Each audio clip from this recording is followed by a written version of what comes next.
रवि एक लकड़हारा था जो जंगल से लकड़ी काटकर अपना गुजारा करता था। उसके परिवार में उसकी पत्नी सीता और 2 बच्चे थे, कोयल और विजय। उसके बच्चे हमेशा उसका दरवाजे पे इंतजार किया करते थे। पापा आ गए, पापा आ गए। माँ देखो पापा आ गए। और फिर सीता रवि की मदद करती थी लकड़ियों को नीचे उतारने में। बाप रे बाप, आज तो ये बहुत वजन है। हाँ, कल ही मिस्त्री ने कहा था कि उसे मोटी और वजन लकड़ियाँ चाहिए कुछ तबले बनाने के लिए। बोल रहा था अगर मोटी लकड़ी दे दूं तो वो मुझे 1000 रुपए देगा। 1000?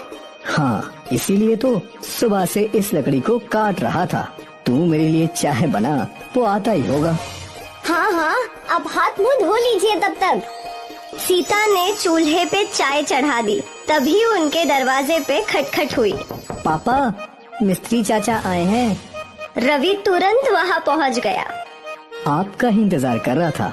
ये देखिए। अरे वाह, ये तो बिल्कुल सही लग रही है, बहुत मोटी है। मिस्त्री उस लकड़ी को उठाने की कोशिश करने लगा, पर वो उठा ही नहीं पा रहा था। अरे भाई, तुम इतना वजन अकेले कैसे उठा कर लाए? अब तो आदत हो गई है, मुझसे तो अकेले नहीं उठेगा। तुम्हें मेरे साथ चलना होगा इसे छोड़ने। हाँ। मिस्त्री ने रवि को 1000 रुपए दिए और बस तभी सीता 2 कप चाय लेकर आई। मिस्त्री और रवि एक साथ चाय पीने लगे। मेरे पास शहर का एक बहुत बड़ा कॉन्ट्रैक्ट आया है। उन्हें शुद्ध कारीगरी वाला फर्नीचर चाहिए। पैसे भी अच्छे दे रहे हैं। मुझे ऐसी मोटी लकड़ी और लगेगी। ठीक है भाई, मैं ला दूंगा।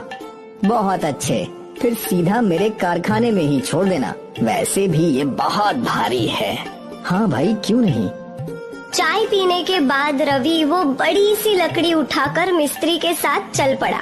मिस्त्री के कारखाने में उसने वो लकड़ी रख दी और मिस्त्री को प्रणाम करके वापस अपने घर लौट आया।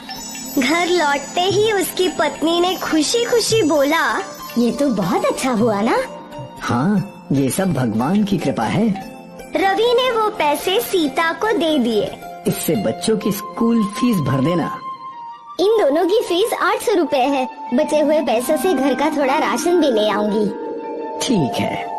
अगले ही दिन सीता ने स्कूल फीस भर दी और थोड़ा सामान भी खरीद लिया।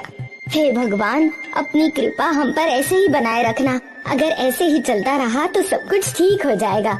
हमें कभी भी पैसों का सोचना नहीं पड़ेगा। माँ, हम लोग अमीर बन जाएंगे ना? तुम लोग बस अपनी पढ़ाई पे ध्यान दो। पैसों का तुम लोगों को सोचने की जरूरत नहीं है। भगवान जी है, वो देख लेंगे। यहाँ जंगल में रवि भी बहुत खुशी खुशी मोटा पेड़ काट रहा था। इस बड़े से पेड़ के 3 बड़े टुकड़े काटूंगा। कम से कम 3000 तो मिल ही जाएंगे।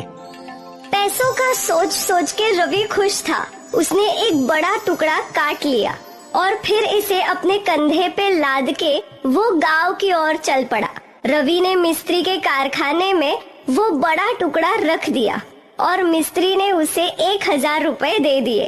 पैसे पाकर रवि बहुत खुश था। कुछ दिनों तक ये सिलसिला चलता रहा। रवि बड़े बड़े पेड़ काटकर मिस्त्री को बेचा करता था। फिर एक दिन रवि एक बहुत ही बड़ा पेड़ काटने लगा। पेड़ कटने ही वाला था, पर फिर इस बार उससे एक गलती हुई। वो पेड़ सीधा उस पर ही गिरा। रवि की चीख सुन दूसरे लकड़हारे दौड़कर उसके पास आए। उन्होंने वो पेड़ हटाया और रवि को तुरंत अस्पताल ले गए। यहाँ डॉक्टर ने रवि का इलाज शुरू किया। सीता और उसके बच्चे भी अस्पताल आ गए। पापा ठीक तो हो जाएंगे ना माँ? हाँ हाँ, भगवान है ना, उन पर भरोसा रख।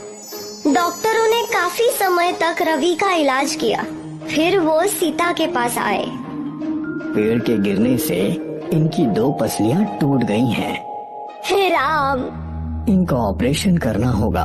उसमें 20 लाख रुपए लगेंगे। इतने सारे पैसे मैं कहाँ से लाऊंगी?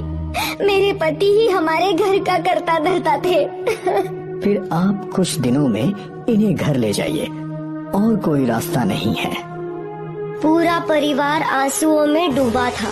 रवि कभी भी अपने पैरों पे खड़ा नहीं हो सकता था। कुछ दिनों बाद रवि को घर लाया गया। अब क्या होगा, घर कैसे चलेगा, बच्चों की स्कूल फीस कहाँ से आएगी? आप चिंता मत कीजिए, कुछ ना कुछ होगा। जिसका कोई नहीं होता है उसका सहारा भगवान होता है। फिलहाल मेरे पास 5,000 रुपए बचे हैं। अब कम से कम और सस्ते से सस्ता सामान खरीदना होगा। कोयल और विजय, तुम दोनों पिताजी के पास रहो, मैं सब्जियां लेकर आती हूँ। ठीक है माँ। सीता बाजार के लिए निकल गई। बाजार में वो सब्जियों का दाम पूछने लगी। आलू कैसा है भाई? 30 रुपए किलो। बाप रे, इतना महंगा? अभी सब जगह यही दाम है, लेना हो तो लो। सीता हर सब्जी वाले से दाम पूछने लगी। फिर अचानक बाजार के कोने में जादू से एक बैंगन की दुकान प्रकट हुई।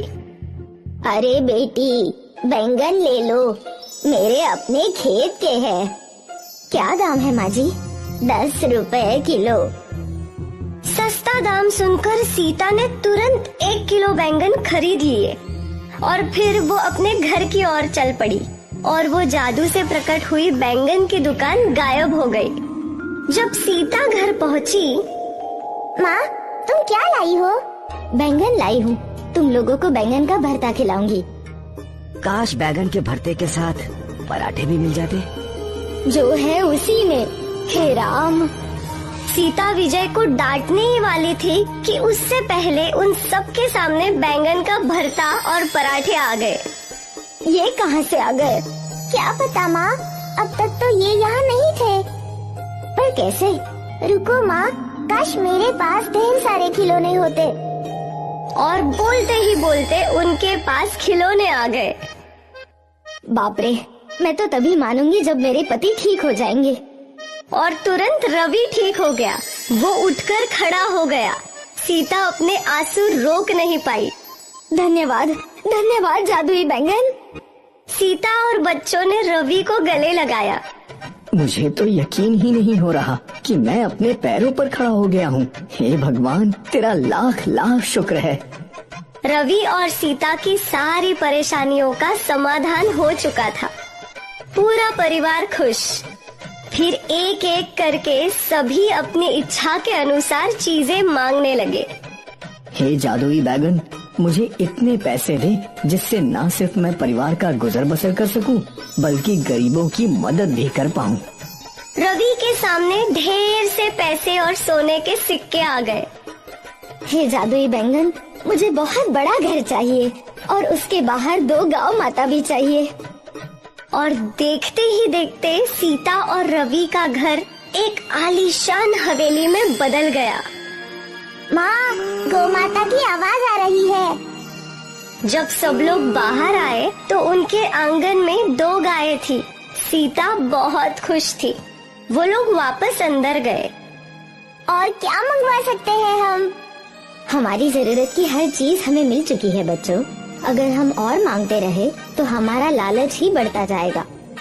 और लालच का कोई अंत नहीं होता बच्चों। सीता ने वो जादुई बैंगन अलमारी में रख दिए और उस दिन से रवि और उसके परिवार ने गरीबों की मदद करना शुरू कर दिया। अब से वो बस गरीबों के लिए ही धन मांगते थे। उनका जादुई बैंगन एक जरिया बन गया जिससे भगवान जी गरीब बच्चों की मदद करने लगे। और वो जादुई बैंगन रवि और सीता को ही मिला क्योंकि वो निस्वार्थ भाव से दूसरों की सेवा का उद्देश्य रखते थे।